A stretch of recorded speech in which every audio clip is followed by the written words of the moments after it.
Assalamualaikum semua. Nama saya Jana. Saya Wada. Saya Zaza. Jumpa baik. Bangau oh bangau. Jana, Zaza, jom kita jalan kat sawah. Dah lama kita tak pergi sawah, kan? Jom!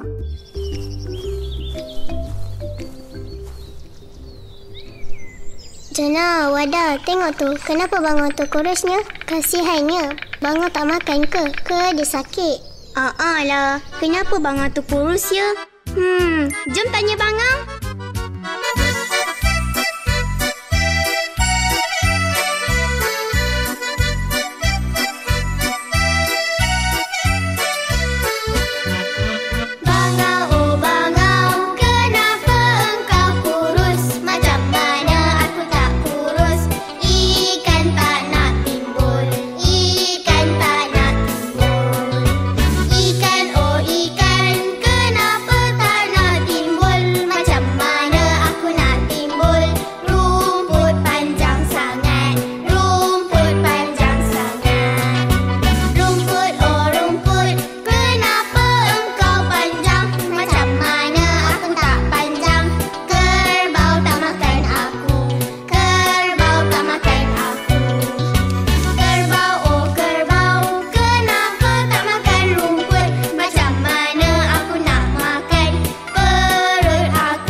Jika kita melakukan kesilapan, janganlah menuding jari pada orang lain. Sebaliknya, kita jadikan kesilapan itu sebagai pengajaran untuk kita lebih berhati-hati di masa hadapan. Boleh tak kawan-kawan? Jumpa lagi. Jana, Wada, Zaza. Jumpa baik.